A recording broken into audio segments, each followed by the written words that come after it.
Okay, welcome everybody. It's great to see such a tremendous turnout for this very, very exciting lecture, and we want to welcome you to the first of many presentations in this very special speaker series for 2008-2009. I'm Howard Coe from the Division of Public Health Practice, and I'm delighted to be opening up this presentation on the behalf of our Student Advisory Committee. And let me give you a little background about this presentation before I introduce our guest speaker. Harvard School of Public Health has always prided itself in educating the leaders of the future, and we attract fantastic students from around the world who come here to study to be the best public health professionals they can possibly be. But until several years ago, we had very little explicit attention to leadership education and training, and asking basic questions like, what is good or great public health leadership? What are the traits that make a leader a special person? And perhaps most important of all, how can we encourage one another and teach each other to be the best public health leaders we can possibly be? So several years ago, our division started a public health practice leadership speaker series. I am very, very grateful to my colleagues in the division and to our Student Advisory Council who have invited renowned speakers from around the country and indeed around the world to share their stories and to share their insights.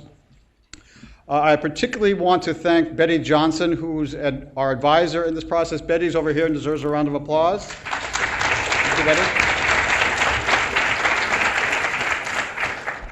And I also want to thank our two student co-chairs for the Student Advisory Council for this year, Jeremy Pertman and Cecilia Gerard. Cecilia is right here, and she deserves a round of applause, too. And Jeremy will be joining us at the end of this talk. By the way, they're looking for more members on the council, so if you are inspired after this, please sign up to help us. We have enjoyed, from the very outset, the strong and extraordinary support of our outgoing dean, Barry Bloom, who is a fantastic example of public health leadership. Barry is concluding 10-plus years as the dean of the Harvard School of Public Health.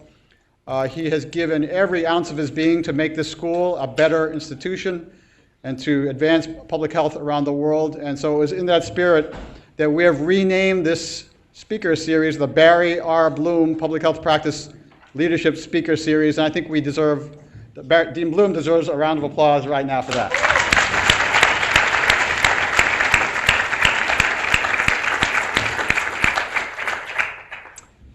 So in thinking who could be the first inaugural speaker in the newly renamed Barry Bloom Public Health Practice Leadership Speaker Series, we came up with literally only one person, and that is our speaker today, Professor David Gergen.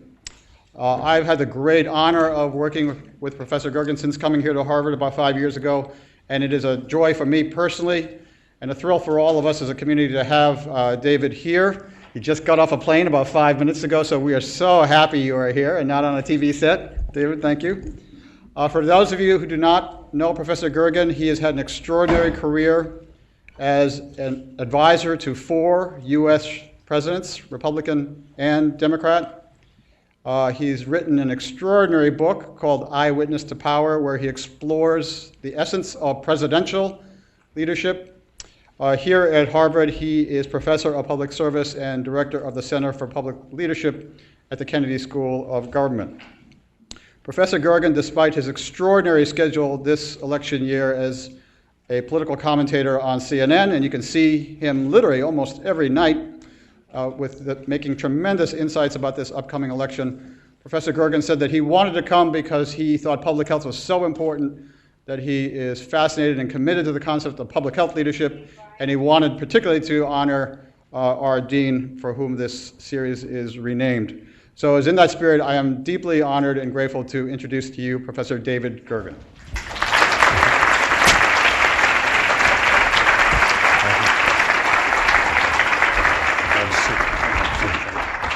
Thank you. Good afternoon, and thank you very much, Howard. And I want to thank all of you. You have relieved me so much walking in here and seeing all this pizza out here at the School of Public Health. I feel enormously relieved. I know my lifespan just expanded by about 10 years, so thank you. You just provided that. I was eager to accept this invitation, and to significant measure, because all of us at the Kennedy School and elsewhere around Harvard are enormously indebted to Barry Bloom for his own leadership here at the School of Public Health. He has been someone we've looked to as a model, as a mentor for students, and as a colleague. And on several fronts, he and I have talked over the years. We went through some of the summer's years together, and now enjoying which I was a big fan of Larry Summers. I was not say I was in a big majority, but I was a big fan of Larry Summers here at the school, at the university, and I'm now very much a fan of Drew Faust, who's succeeded him. But Barry has worked extremely well with Mass Hall and with others. But you should know that from our perspective at the Kennedy School, it's also been very, very important to see if we couldn't build bridges among the professional schools, so that in a couple of fronts, not only academically, and there are some who teach, Bob Blendon, for example, as a faculty member who is widely admired and has provided teaching to a lot of people in both schools, both Kennedy and Public Health. But in terms of students and themselves, and we have worked, Barry and I have worked together on trying to bring in scholarship money here that would bring together through the Zuckerman program and through the Reynolds program. These are some 50 fellowships now for a year for students who go to these three schools, the School of Public Health, the School of Education, and the Kennedy School. And it's been a wonderful experience for me, and I think more importantly for the students, to have that to blend. We just came back from a retreat in Cape Cod over the weekend, where all the fellows, the Zuckerman fellows and the Reynolds fellows came together, and it is that bonding that goes across schools and goes across disciplines with people who care about the same issues, but come together from different perspectives. And the Reynolds Fellows, Gordon Bloom is here, who has done so much on social entrepreneurship and working with them, with the Reynolds Fellows in that area, and with other students around the university who want to become social entrepreneurs, I think has been very important. And I can tell you that much of the work that has gone on here with these fellowships and with this commitment by the university to public service has been integrated into an effort that is, I'll just say that by way of footnote, and I would urge you to pay attention Thursday night and Friday.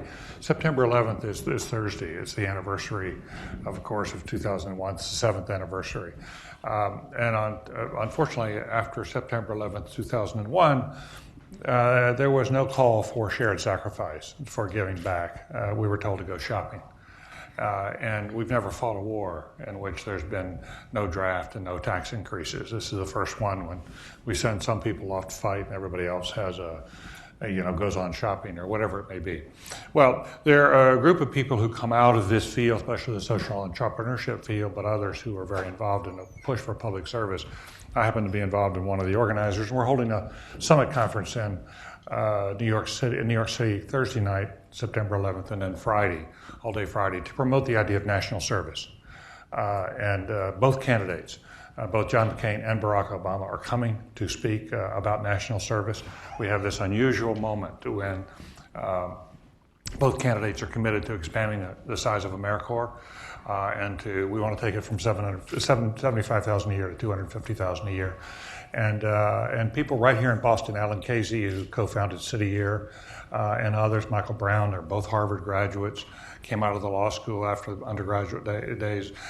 Alan Casey really put this whole thing together, and he's got this fabulous group of people coming, not only the candidates, but now we've got the First Lady coming, Hillary Clinton is coming, I think Bill is now coming, Queen Noor, we've got university presidents, we've got foundation heads. It's going to be a really wonderful gathering in New York Thursday night, Friday. It'll be on television Thursday night with the candidates. But it really captures the spirit, I think. And the whole idea was to tap into the idealism and the spirit of the younger generation, the rising generation. People who do deeply care about social change, not only in this country, but overseas. And increasingly, your generation sees yourselves, and I think properly so, as global citizens, not just a citizen of one country, but having global responsibilities.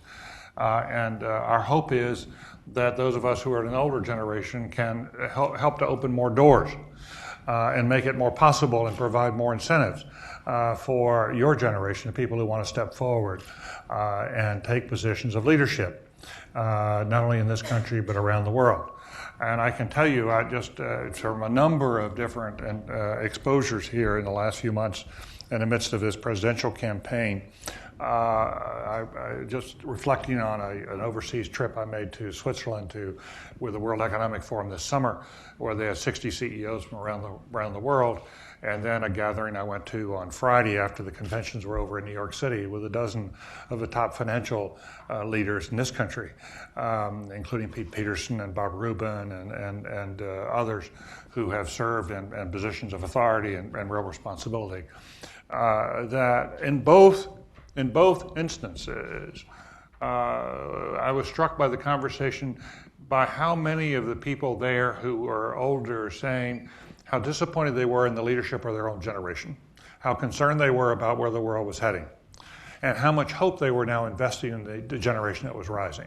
Because to a person, they thought your generation had a lot more idealism. There was a lot of sense of commitment to social change, a social commitment, which has been, I think, in thin supply in the last few years.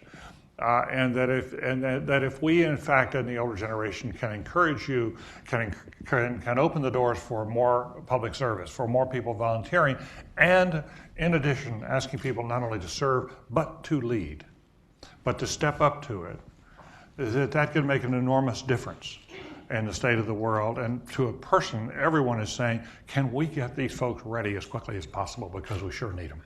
Can they move into positions of leadership quickly? Can we move up? And I think that is what we are now seeing in some parts of the world. Nick Kristof, who writes for the New York Times, and I think has done some of the best writing going out to Rwanda, Darfur, and looking at the public health issues, and as well as the repression and otherwise. He's talked to me about this. He's come here to Harvard to talk about it. He's also written to some degree about it. In country after country that he's visiting these days, it's the people who are stepping up and solving problems tend to be younger. It is the younger generation that's stepping forward on a lot of these public health questions. And it really starting to make a difference in a lot of developing countries. And I think we've got a ways to go here in the United States to do that. But in the same way that if you go over to the Broad Institute here, it's just got this fabulous new gift. And you talk to Eric Lander, who runs the Broad Institute. And at the scientific level, what they're doing at the Broad Institute, they're making a big effort to make sure they fund the younger researchers, because those are the ones making the breakthroughs. And the whole idea is there to clear away hierarchy, to clear away bureaucracy, and bring forward the younger scientists to see what they can, where their creativity, where their insights will lead them. And in the same way, I think we need to do that in the social sector, the public sector. We need to encourage you to come forward and step up to it. And I believe you're very capable at it. My wife and I have two children who are now in their 30s, and I through them and watching them have gained a lot of faith in the capacity of people now in their 20s and 30s. Our daughter has just finished her residency in family medicine. And she's over at the Boston Medical Center and is staying on there to do both research and have a practice. And she's very interested in integrative medicine and has worked with clinics with not well-served populations in Boston. And so I've learned a lot from watching her and talking to her friends and seeing the kind of commitment that's there and how massive these problems are, but how much of a difference someone in their 30s who is well-educated, who's willing to step into leadership can make. So I'm delighted to be here, and I'm going to speak a little bit more about leadership. I realize that there is I've noticed that there's a campaign underway. You may have noticed that. And if you want to talk, we've got a few minutes for questions. If you want to talk politics, I'll be happy to do that when you get the microphone here in a few minutes. So whatever you want to talk about is fair game as far as I'm concerned. But I do want to talk to you a little bit more about leadership and leadership development. Please understand two things. One is I'm not a scholar. I'm not academically trained. I'm not I meet so many people who are better able to deal with some of these issues about leadership development than I am because they have more serious academic training. But I have worked more in the arena, and it's probably been more through observation and then trying to combine that with readings and understandings. But the other part of it is that leadership development, leadership itself, is as an academic undertaking, it's considered very soft. It is, it's nowhere near as data-driven as, say, economics. Among the social scientists, economics there's been enormous advances actually through economics, through the data that's been collected. But the leadership area tends to be one of the softer areas, and it's sort of hard to understand and hard to get your hands around it. Because much of it's a little bit like jazz. It's the music between the notes that often counts in jazz. It's not the notes themselves, but what you don't hear is often really, really important. And similarly, what's important about leadership is often what you can't explain and you can't measure very well. But even so, I think that there is a recognition, and this strikes you more and more as you get older, that the difference between organizations that are not very well run and not very effective and don't have much impact versus those organizations, those teams, which have enormous impact, make an enormous difference, is often tied into the quality of the leadership of the group. And, it's sort of the X factor in organizations and in countries, societies. And therefore, it is important to try to understand it as best you can. That it's important for institutions like this. And Howard Koh has been so wonderfully committed to this and brings so much. Again, he brings someone who's been in the arena, but also as well educated for this, brings this kind of understandings to it. And we've all been struggling with, how can we make a difference here at Harvard and leadership development for people coming through. The whole idea at Harvard is to find the most talented people in the world to come here as students, to try to attract them into public service. But can we help you on your leadership journey? We obviously cannot make you into leaders. There's no such thing as, it's like taking an art class. If you go and take a class in painting, you're not going to become Picasso or Matisse. It's just not going to happen. You have to bring a certain amount of talent to that. But what an art class can do is begin to help you understand the principles of art. You can begin to find certain models which artists have done through the ages of people that they get attracted to, and then they build their art around, and they sort of work from there. And we can help you identify some of those models, and we can help you on your journey, in effect. That the hard work, you have to do the hard work, but we can perhaps help you frame it, think through some of the issues, and make and accelerate your own development. But the developmental work is up to you. And I think what we have learned over time, as we struggle with these questions, is that, and what we teach at the business school, for example, what we teach at the Kennedy School, is to think about leadership in terms of concentric circles, in terms of your own leadership capacity. And that innermost circle is you. That, as Howard Koh has written, as others have understood, that leadership starts from within. It is very much, you have to be, Peter Gomes has said this well, he said you have to learn to lead yourself before you can serve others. That you have to come to grips with who you are. Before others are going to trust you. After all, what is leadership? There are many, many definitions. There are a couple of hundred definitions in the literature at minimum, but they boil down to the idea.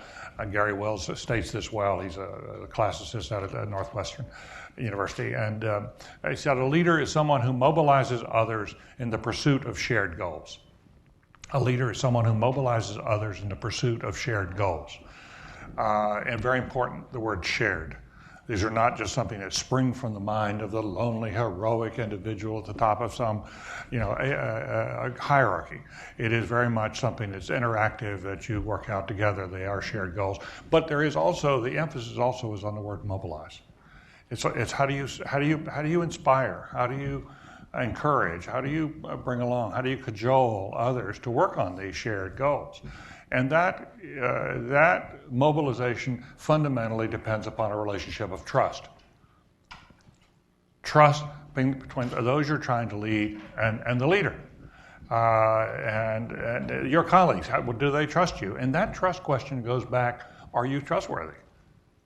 It goes very much back to who are you?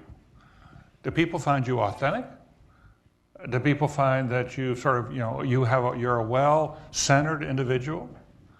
Do people find that you know what the heck you're talking about? Are you consistent? If you say something today, is it the same thing you're going to say 2 days later, or are you going to say something different? You're going to change your mind.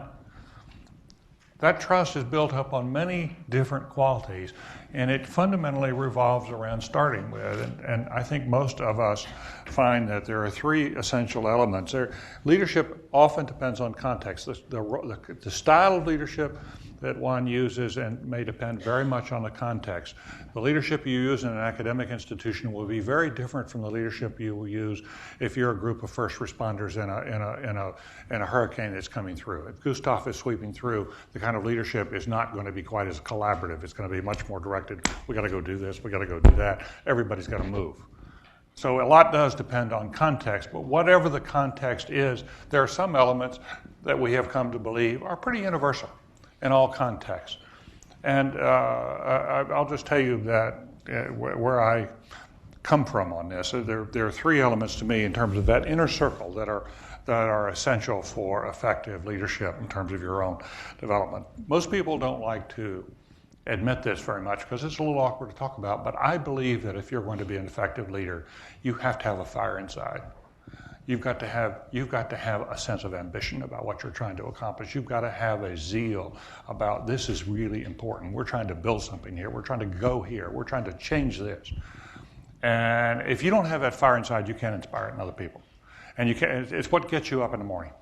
It's what gives you some sense of what are we doing here? Now, people are afraid of the word ambition because it has this self-serving quality about it, obviously. But the issue is not whether you have ambition or not. The question is ambition for what? Is it ambition for self, or is it ambition for the group, for some larger set of purposes, for something beyond yourself? And what you find is that most really effective, good leaders started out thinking a lot about themselves. But over time, they change, and they begin thinking about, no, this is not just about me. This is about some larger undertaking. In the public health field, I'm no expert on public health, but if I think about Albert Schweitzer and how until the age of 30, it was largely about him, about his personal development. He's studying, his studies, his capacity as a musician, and the other activities that he was taking, most about building himself. And then at 30, having this sort of, not a midlife crisis, but having an epiphany and coming into a different direction and beginning to move in a very much a direction. And that's when he started studying medicine and going off to Africa. And it's an inspiring story for students at the Kennedy School, not just here. It's worth, what was the name of the place where he went to do his setup? Lambaréné. That's what he pronounced it, Lambaréné. And he went off to set up this hospital in Lambaréné and Africa. And what he said later in life was, everybody needs his own or her own Lambaréné. That became his sort of mission in life, and it gave him an inner satisfaction. It gave him inner peace. But that was his ambition, was to build that. That was about other people, to build something that gave back. But everybody needs their own Lambaréné. And so I think you start with that notion, at least that's a part of it. Now, I must tell you that I had working for politicians, I had an interesting discovery along the way about the additional qualities that go into the personal side of leadership. My father was an academic. He was a mathematician. He was chairman of the math department at Duke for a quarter of a century. He told me early on, you may want to find work somewhere else. It wasn't hard for him to discover that. But in any event, so I grew up in an academic household in which there was enormous emphasis upon cognitive capacity. And so I grew up thinking, you want to find a leader of an organization, find the smartest person. Put them in charge and you'll get the best results. Just find the smartest person in the group and you'll get the best results. And then I went to Washington. And I learned that ain't true. Some things you learn at your mother's knee or your father's knee may turn out to be not quite the world you find. I had this experience. I went to work. This is a long story, and I won't bore you with it.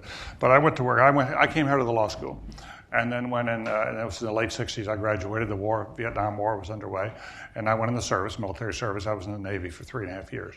And then coming out of the Navy, went to work in Washington at the White House, just directly out of it. It's almost serendipity, but I went to work for a man named Richard Nixon. That name may have crossed your path at some point along the way. Well, I will tell you, when I got there, I was just a kid. I was just in my late 20s. And he's the most complex man I've ever known in public life. Endlessly fascinating because of his complexity. And what you saw when you first got to know him was the bright side of Richard Nixon. He turned out to be he's a very bright man. He's the best strategist I've ever met in public life. A person who could sort of go up on a mountaintop and look out into the future about 20 years and figure out how history was going to unfold, and then try to figure out how do you bend or nudge the forces of history to favor America's national security interests. He was the one who figured out, long before most people in public life had, that the Soviet Union and China at that point were joined at the hip in hostility toward the United States. They were going to bury us. There were a lot of other things. It was a very rough, bad period of time. But he figured out if you could split them apart, that the Soviet Union, the Soviet system would implode, and the Chinese, who were very entrepreneurial, that within China, communism would begin to wither away. But the main thing was to split them apart and they go their separate ways. And the threats that at that time seemed overwhelming would disappear. And in fact, that's why he went to Beijing secretly to spring this, and it went pretty well. And there was a lot about him that I could talk to you about that his brains, his capacity did make a big difference. And he was extremely capable in part because he traveled a lot. He went all over the world, which is one of the reasons why I find the Sarah Palin choice so surprising, because she got her first passport a year ago, and then has traveled to 2 military hospitals overseas, and that is it. And close parenthesis. But he traveled a lot, and he also read. He was a deeply read person. He liked to read history. He liked to read biography. And he would, Pat Moynihan would give him books to read late at night when he woke up and was, prowling the halls and couldn't. He was a restless soul, and it made a big difference how much reading he did, and how self-educated he was. He took a page out of Winston Churchill. Churchill used to argue as a statesman and as a writer, as a historian, that the person who can see farther back is also a person who can tend to see farther ahead. That the capacity to look back also gives you think in those terms more. You see farther. Your spotlight goes farther out into the future. Harry Truman was like that. One of our best presidents. Harry Truman was the only president in the 20th century who did not go to college. His family was too poor. When he graduated from high school, he had to go work on his family farm. He was behind a mule for 7 years, plowing that family farm. But while he was there, he was reading, and he became a self-educated man. I once went out to Independence, Missouri to give a talk, and I came across this speech that Harry Truman had given to a group of high school students. So Harry Truman, very self-educated, one of our best educated presidents, self-educated. He said to these high school students, "Not every reader is a leader, but every leader is a reader." Very simplistic, but true. And Nixon had a lot of that in him. And if that had been all there was to Richard Nixon, he actually would have been a pretty good president. one of our better ones. But it turned out, of course, that was not all there was to it. My wife is a Jungian, and he keeps talking to me about the fact that people have bright sides, but they also have dark sides, and all of us have them. His was darker than most, because in addition to this luminous mind, he was he was boiling with resentments and angers, and he had demons inside him that he had not learned how to control, and they eventually, he set them loose. And spying on his enemies, breaking into Watergate, all the rest of it. I don't think he ordered Watergate, but I can guarantee you that the people who did it thought that's what he wanted. Because people always take signals from a leader. But what it showed me was that here was someone who had so much to contribute and yet was brought down by his own inner demons. And he told David Frost, I gave my enemies a sword and they ran me through, which is exactly what happened. Now, fast forward a couple of decades, and they wouldn't want to be in the same sentence with each other. But the truth is, there were some parallels between Richard Nixon and Bill Clinton. Bill Clinton, again, an enormously bright person, hugely capable. I've never met anybody in public life since Nixon. He's not a strategist, but he has capacity to understand public policy issues. Far exceeded that of anybody I've seen. Various cabinet meetings you'd go in and someone would start talking about what was happening over at HHS or what was happening over at Labor, and he would know more about the public policy issues in that department than the cabinet officer would. He had the kind of mind that he would he could parallel process in effect. So I had various experiences with him, 3 or 4 people in the Oval Office talking, and you'd be talking to him about something that was occurring somewhere in the world. And while he was listening and participating avidly in the conversation, he would also be filling out a New York Times crossword puzzle. And so you'd say something about this storm about to hit Florida, and he'd look up and say, who was that character in the second act of Aida? Now, I found that very daunting. Someone needs to go off in a dark corner and think through a New York Times crossword puzzle. That was very daunting. Actually, it was insulting, but it was But nonetheless, he had this enormous capacity. And if had it been all there was to Bill Clinton, he would have been a superb president. But the truth was he had cracks in his character as well that he was working on. He was trying to rein himself in. But he had issues with that. I come from North Carolina. We have a phrase, hard dog to keep on the porch. Hard dog to keep on the porch.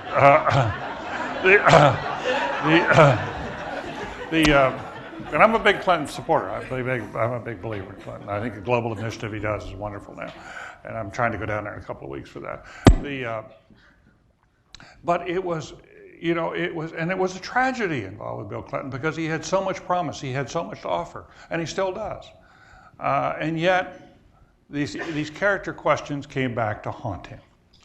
And as hard as he was trying, and I feel it was a tragedy for the country because he could have accomplished so much. He accomplished a lot, but he fell a little short of what he could have been. And from my point of view, it underscores the fact: look, you do need this second quality beyond ambition. You do need capacity. You do need curiosity. You need to master your field. You have to take seriously whatever it is your professional endeavor is, and really get on top of it and be, one of the best, if not the best, in your field. But you do also need this third quality, and that is character. That people, if they're going to trust you, your character is essential, and that is something you can't get out of a classroom. It's something you have to build for yourself. You can understand it, you can see the importance of it, but it is something that it comes from.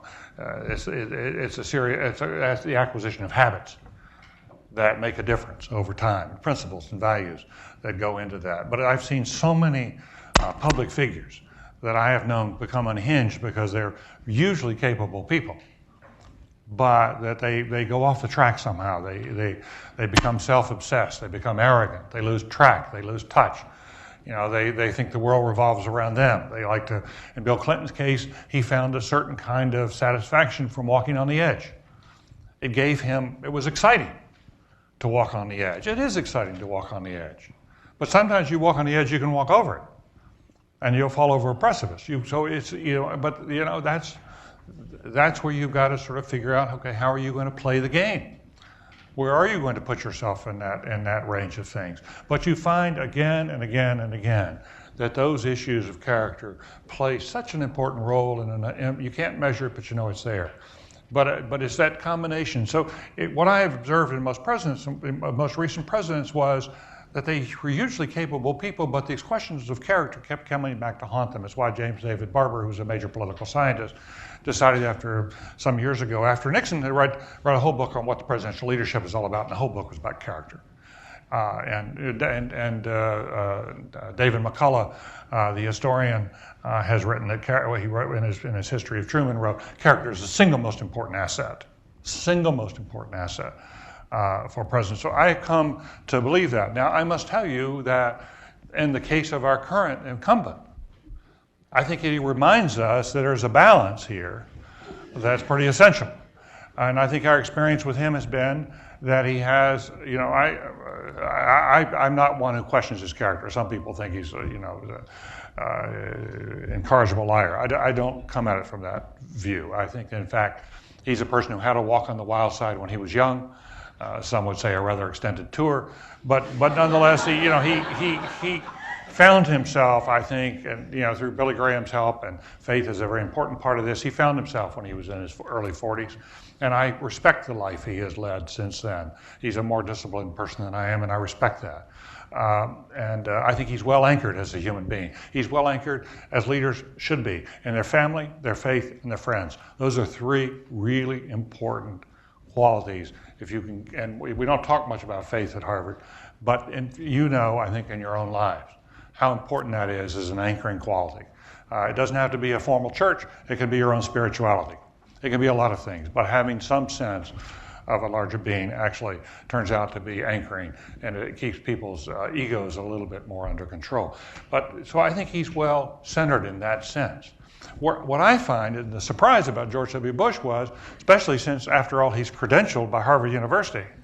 He came here and went through the business school, is an incredible lack of curiosity. It's just an incurious mind.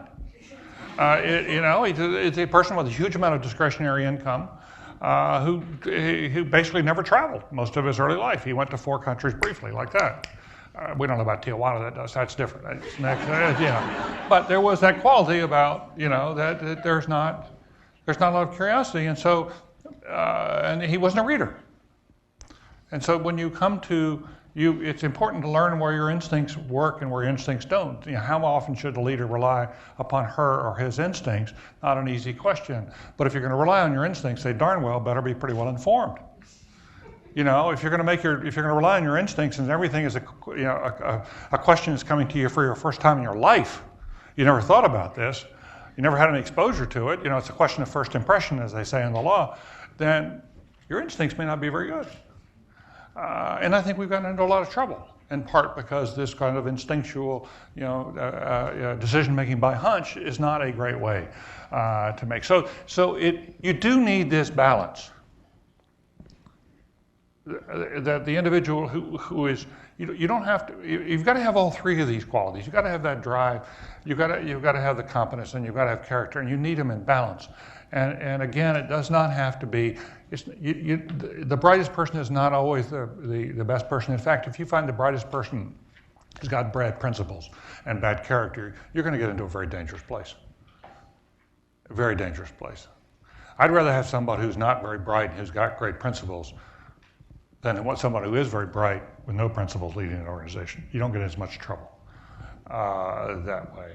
But it's famously, when Franklin Roosevelt, who was widely regarded as the best president of the 20th century, famously, shortly after he took office, he paid a visit to Oliver Wendell Holmes Jr., who was a jurist, Harvard-educated, over at the law school, was on the Supreme Court, appointed by Teddy Roosevelt. And when Franklin Roosevelt went to see him for Holmes, I think it was his 92nd birthday, paid a surprise visit to him. After he left, and Roosevelt, FDR had just been in office a few days, and Holmes famously said of him, second-class mind, but a first-class temperament. Second-class mind, but a first-class temperament.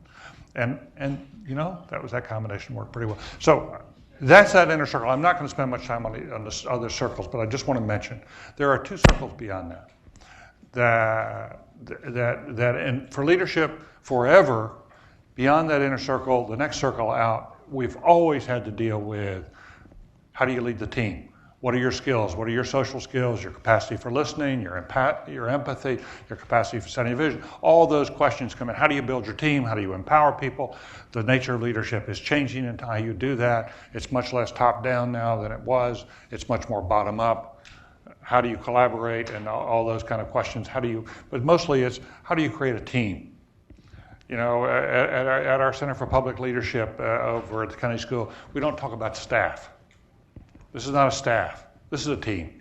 We're all here together. We respect each other, and we're all here as fellow professionals. And you got to be sort of very serious about that. And the whole idea of the starfish versus the spider.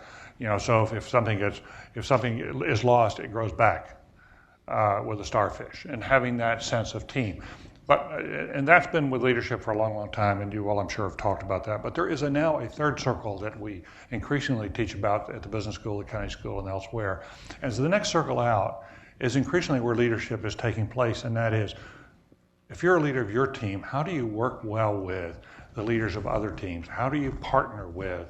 How do you ally yourself with? How do you achieve synergy with your team and somebody else's team or other teams? 3 or 4 teams, in which case you as the leader are no longer in a, quote, superior position. You don't have positional authority. As Ron Heifetz has written about, you're a leader without authority.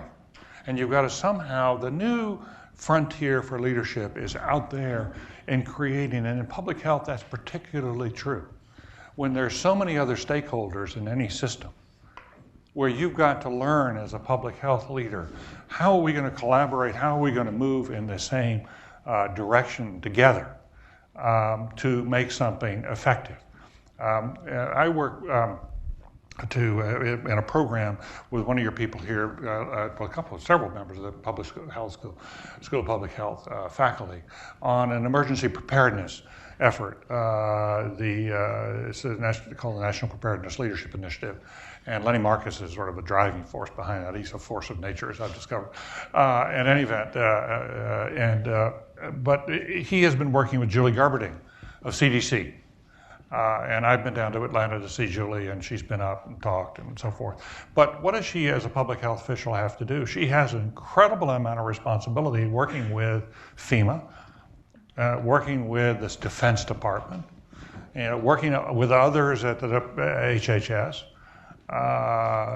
Because there are all these, and trying to work with the White House, and there are these lines of authority that run, it's like spaghetti. They run in 25 different directions. How do you get people to do things, to be prepared for whether it's going to be a breakout of infectious disease or a storm or a biological attack? It could be a variety of things. That's a hard job, and she's been controversial. It's been hard for her. She's had problems inside CDC, not to speak of all the problems she's had outside CDC. She was just supposed to be in New York for 9/11 to see the victims of 9/11, and her plane got delayed because of weather, but they were ready to throw stones at her in New York upon her arrival. It's a tough job. And she came out of UCSF. This is a woman who's well educated, but she's learned, boy, this collaboration is not easy. It's tough, and you can see that in every field. I know Jeffrey Sachs pretty well, and I can just tell you, and I have enormous regard for Jeffrey Sachs. I think he's sort of a Christ figure of our time. So I'm a big believer in what he's doing, but how hard it has been for him to put together these networks, even though he's got all this money and everything like that. The Gates Foundation now, what they're doing, and the people out there who are working on the public health issues. Our daughter-in-law works for the Gates Foundation on school reform, U.S. K-12 school reform. And just watching how that works, almost everything they do is done in collaboration with 20 other things. They bring the money, but they're the politics of school reform, they're the politics of healthcare reform. That's what that outer circle is all about. And increasingly, we have to think about how can we help you figure this out.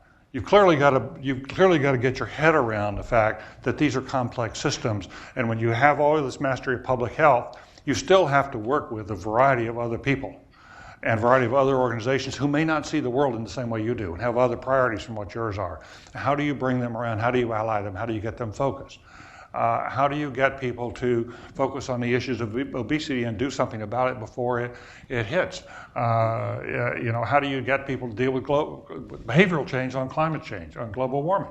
And we know that the public health results of global warming are going to be immense, and we're already seeing that. How do we get people to focus on that? Those are leadership challenges we're only now beginning to grapple with. But I would urge you, when you're young, get on top of this field. Build your competence in this field. Come out of here with some sort of sense of, okay, mission, where you're going to go. Not that you're looking for this particular job, but I took a group of students in to see Barack Obama about a year ago, and one of the things he told them, I thought, which really made a difference for them, don't think of your life in terms of what's the next job, what's the next job after that, what's the next job after that. Think of your life in terms of where do I want to make a difference? And the jobs will come. But figure out what's your passion. And where do you want to spend your time, and then the jobs will come to you, because you're all very talented. The business school, they tell people, and at least they try to tell people, don't worry about making money. The money will come. Worry about what kind of life you want to construct. And I think that's in public health and in the public service schools, I think it's really important we think about what is your passion, where do you really want to make a difference, and things will happen. That will all come. But it's also a question now of beginning to think about character and character development, taking that time back, step back from the sort of the whirligig of the daily life, and to have some time to read on your own, to read some poetry. To read some philosophy, to read the Bible, read spiritual things, to meditate. To take your time with yoga, to take your time stepping back from it all, to begin to get yourself centered. Because if you can get that done here, I think you can build yourself up. But if you can just get yourself started on the right road, it makes an enormous difference. I've talked too long. I appreciate your attention. Thank you.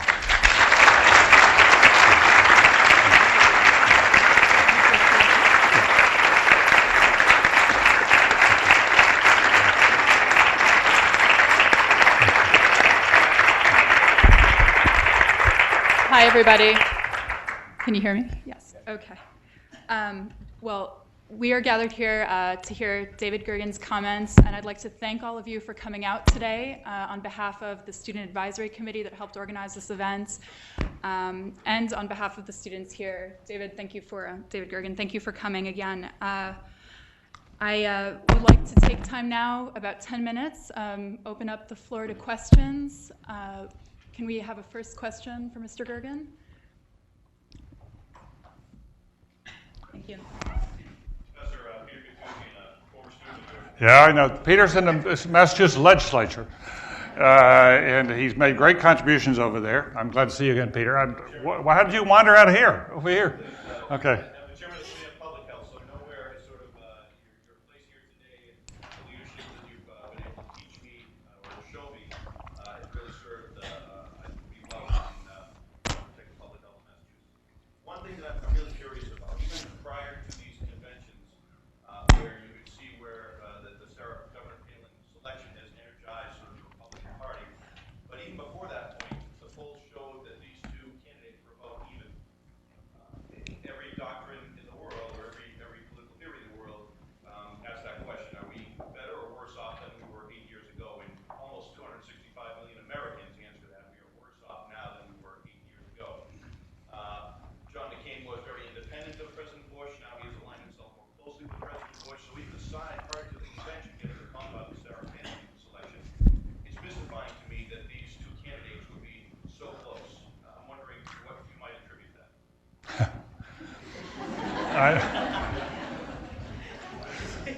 Peter, why don't we meet in a bar somewhere and just have a drink without look, he's put his finger on something it's really important to understand, and that is in any normal election, the Democrats would win this by 5 to 10 points. It would be a blowout. When one party holds the White House for 2 consecutive terms, almost invariably the other party wins the next election. We've had 6 such elections since World War II. 5 out of 6, the out party has won. The only exception was when Ronald Reagan was still president after 2 terms, and he was very popular. And we had, in 1988, we had the Reagan III election, and he won again, and George Bush Sr. came into the White House. Other than that, every time. So, and if you put on top of that the distinctive lack of popularity by the current incumbent, and the conditions of the country, the unpopular wars, the economic anxiety, all of that added in, you'd think this would be a blowout, right? Yeah, that's what we taught in our economic. When you and I were together talking politics over the Kennedy School, that's what we talked about. And look how well he learned his politics. He went off and won elections. He does now as chairman of the committee. And I've been asking myself that question a lot. I do think race is a piece of it. I don't know how big a piece. It's really impossible to measure. A major Republican strategist told me this summer that he thought in the end of the day race would make a difference of 4 to 6 points. I said that privately. And even now you can't tell, I think from Obama's point of view, he needs to be ahead in the polls going in, not even. Because we don't know how many people are lying to the pollsters. There's something in politics called the Bradley effect. It's when a fellow named Tom Bradley, major black candidate in California, ran for statewide office in California, and he was doing well in the polls going in, and he lost the election. And we saw that pattern repeated in a number of other elections 10 or 15 years ago. There are some of us who hope and believe that in some states the Bradley effect has worn off. Here in Massachusetts, when Deval Patrick ran, and the polls that going into the election and his final outcome were just about identical. In other words, the polls accurately measured. There was no Bradley effect in the Massachusetts race. In Tennessee, this last time out, in 2006, a fellow named Harold Ford, African American, ran for the Senate, and the final polls showed him with a certain percentage of the vote, and in the final vote, he actually increased the vote above what the polls said. So in Tennessee, there was no Bradley effect. But we don't know to what extent it's operating now, so that he could be losing 3 or 4 points just in the public side of the polls, and in the private side of the polls, the lying side, where people try to please the pollsters, there could be another 2 or 3 or 4%. We just don't even know what's there. So that's now the Obama people are counting on this huge and I think pretty darn successful and extremely impressive get out the vote, register the people to vote operation that they've launched across the country. They are very well networked. In fact, this is a new politics that's emerging of joining up the power of the internet to the power of community organizing. Now, some may scoff at community organizing. It happens to be pretty essential to a lot of communities. Well, yes, I thought that was embarrassing, insulting to go down that route at the convention.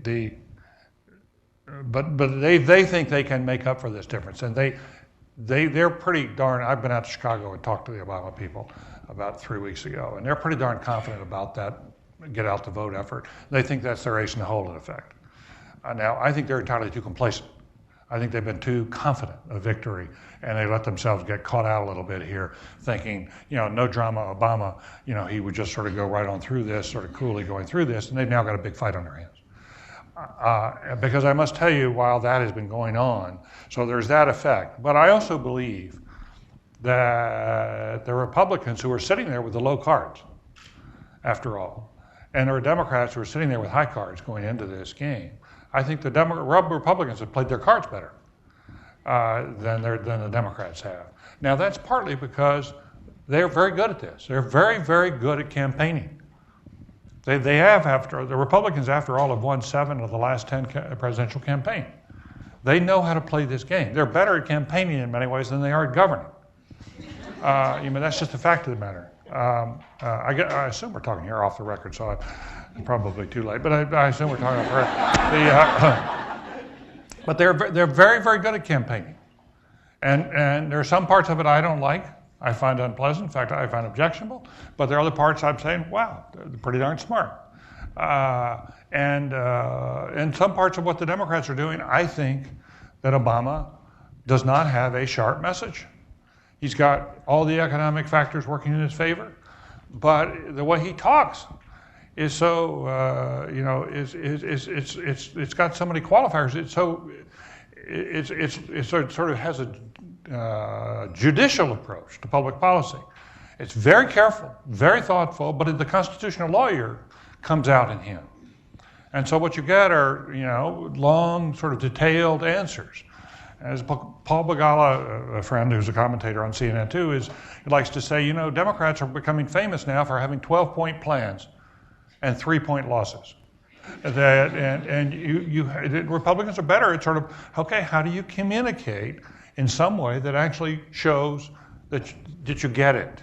And so you watch the sound bites with Obama. He will often decry what the condition of the country is, but you don't hear in the same sound bite, okay, here's what I would do. Everybody knows the country's not in good shape. Everybody knows unemployment's in a terrible situation, worse than 5 years. Job situation's pretty awful. There are a lot of things going wrong, but people want to hear, what are you going to do about it? And until you communicate that, there's a real problem. And I think that he's having trouble doing that and getting a team of surrogates around him and all the rest. But I also feel that there's one other element that we just need to face up to, especially those of us who live in the Northeast and have this sort of Northeastern approach to life, and I'm guilty of this. There was a guy named Clive Crook who wrote a piece in the Financial Times yesterday.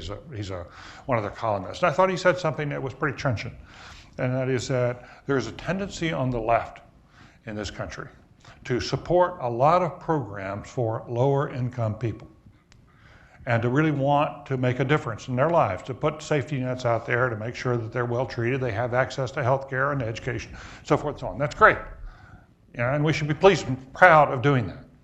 But a lot of the same people who support the programs actually have some private disdain for the people they're dealing with, who tend to be sort of, if they're not black in inner city or minority in inner city, there's a sort of disdain for their lifestyles.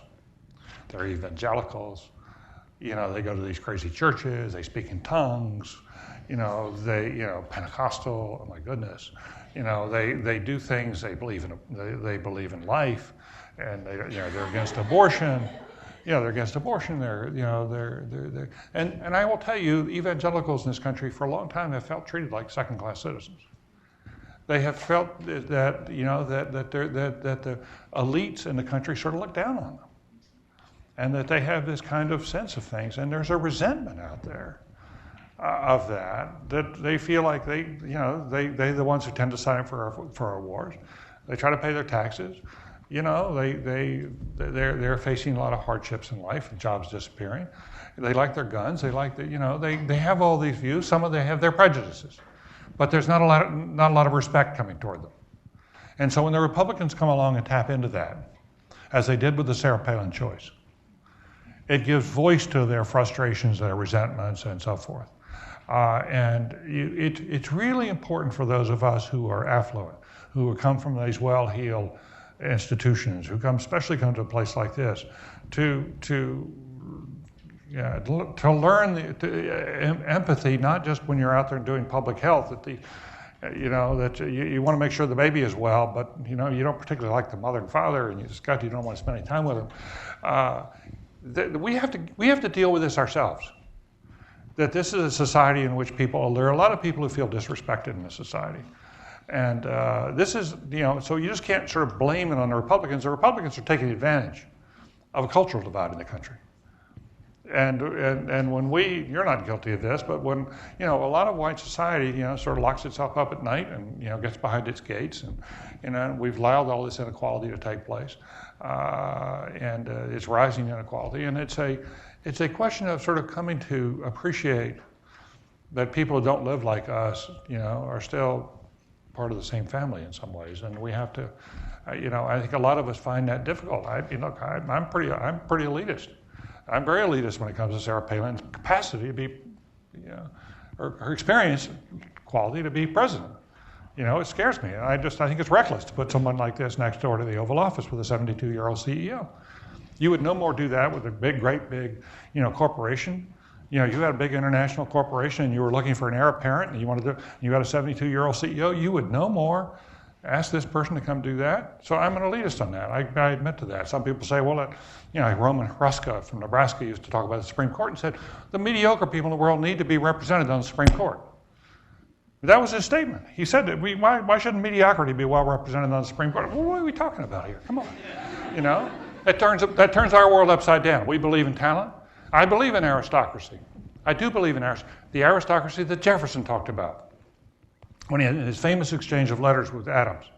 And Adams talked about the need to have an aristocracy of land and of inherited wealth, and Jefferson said, no, we need an aristocracy, but it should be based on virtue and talent. Virtue and talent. Now that, I think, should be celebrated. That's what a meritocracy should be about. So I will tell you, Peter, I think they have now tapped into. Sarah Palin represents, to me, is a symbol for a lot of people who think that elite institutions have looked down on them too long, and they like having one of theirs, and they like flipping a finger and being in your face with it too. And so I think that's what really brought John McCain up and has given him the momentum. I agree he was starting to close before the conventions, but now the underlying dynamic of the race has changed. How long this will last is another question. Whether she will survive this next 60 days or not, I do not know. I've seen a lot of meteors, go across the sky in Washington in public life, and some of them last a long time, and some flame out very quickly. We'll wait and see. Washington Post has got a great big story front page today that as governor of Alaska, she goes home at night a lot, more than 50% of the time, goes back to Wasilla, and she's charging the state of Alaska per diem for her night at home because she's on the road. I don't know about you, where I come from. We had a governor, Jane Swift, as you'll remember, who got really knocked hard when she took a helicopter back to western Massachusetts in order to get over the traffic jams and go back to see her family. And she really got nailed over that. We'll see where this goes. There are going to be some other stories like that. Where do you think it's coming out? I think you're right. The race back there, the Wilder is probably a more recent example of, and that was a 10-point swing where he was leading the polls by Right. 11 or 12 points and ended up winning by 1 or 2 points. Deval Patrick, they had estimated they needed a 5-point lead. They were worried about they figured a 5-point lead on the race issue. And I think there's got to be a race issue up there. I think you're right. I think there's a resentment of, he does appear elitist, even if he lived a hard scrabble life that achieved everything on his own. And yet people don't seem to sort of be enthused by that example that he set. They still seem to resent his Harvard educations, the way that he speaks. I just think there's a resentment of people like that up there. That when we elect someone, we want someone like us. And I think for a lot of America, he's not like that. It's not a matter of the color so much as he's just not like that. I think that he's a little exotic. But I want to say one thing, just so we don't leave this on too optimistic or pessimistic enough. I feel this very strongly, because I'm sure most of you here are probably Obama fans. At least I would be surprised if you're in. I think the larger point here is that American politics moves in cycles. And there's one group of people or a set of ideas that sort of control or rule or regnate for a period of time, and then they're gradually replaced by a new group with different beliefs. And that's the cyclical nature of things. And a lot of scholars have written about this. My sense about the larger issue here is that this is very much a race between an old order that is still clinging to power and much more traditional, versus a new order struggling to emerge. And you look at that Republican convention, 90% white delegates. The Democratic convention, 65% white. Over a third were minorities. Republican convention, males 2-1 over females. Democratic convention, 50-50. Cosmopolitan versus more smaller town, rural America. Internet, huge difference about the approach to the internet, which Obama's people are deeply into the internet. He personally is deeply into the internet. And John McCain, you have someone who doesn't email. He said that. He says, I let my wife figure that out. He's just not into that. So And there are a lot of other ways you could make that distinction. It's not just generational, it's also lifestyle. It's also a lot about, an outlook on the world, how much travel, all these kind of questions. And that old order has held sway for a long, long time. And it's being challenged by a new order now. And for a lot of people, the old order looks a little safer. And ironically, the fact that people have so much anxiety may actually, in the end of the day, work against Obama. They may want to cast their vote with something safer. And we're going to see a big difference between the older generation, the younger generation of people, how people vote in this election. So, what this new order is doing is asking people to go with the future. And this is going to be an adventure, and we're going to set off. Well, I'm not sure how people are going to come out on that. I think it's going to be a pretty even election. I don't know how it's going to come out, but I will tell you this: the new order is coming, and those of you who are involved in this, engaged in this, you may not win this time. But the worst mistake would be to say forget it the day after and walk away from it. That would be the worst mistake. There is a tendency in Cambridge, which has been this cradle of democracy, a great belief in the wisdom of the citizenry. That's been sort of essential in the Cambridge-Boston area for a long, long time. And the day after the elections, for a number of years, people wake up in Cambridge and said, "The people have spoken," the bastards. And there's a sense of saying, we can't deal with this in America. I'm telling you, the new order is coming, and if you don't win this time, you get up the day after the election and you start again. Because that's what the conservatives have been doing, the old order has been doing for a long time. That's how they got here. They didn't get here, it wasn't some gift. They went out and worked like crazy, because that's what they believed in. And they worked for their beliefs. And so the new people in the new order, if you really believe in Obama and he wins, go build this great adventure. But if he loses, don't get up and say, "Oh, forget it," and sign off. Don't give up on the system. It's really important to keep working at it. Because I will tell you, the people who win this time, if it's the other side, they're not giving up. They're going to keep on going. This is what they believe in. And you got to, if you're not willing to fight for your beliefs in the arena, you're going to lose. That's the nature of what a democracy is about. So, I really feel strongly about that, because there's going to be a tendency among a lot of the people. I know a lot of young people today who just got their hearts set on this, and they are just heartsick at the fact that suddenly it looks like they could lose. They don't want to talk about it. I live with a woman like that.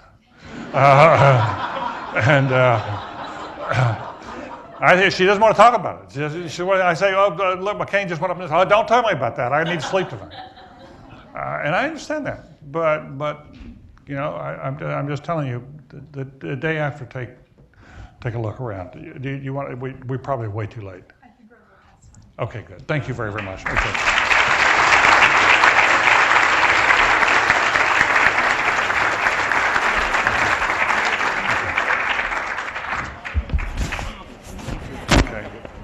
For those of you who have a quick minute, we have a couple of announcements regarding the Student Advisory Committee. So you may have received an evaluation form. If you could just leave some comments about the talk today and future speakers you'd like to see, we'll collect those on your way out. Also, we have a membership drive going for the Student Committee, so if you have any questions about that, you can contact me, Cecilia Gerard, or my co-chair, Jeremy Pertman. We also have a website up on the HSPH site where you can find more information about that. And also, for future announcements on new speaker series, please take a look at the student news. Thank you. Thank you so much.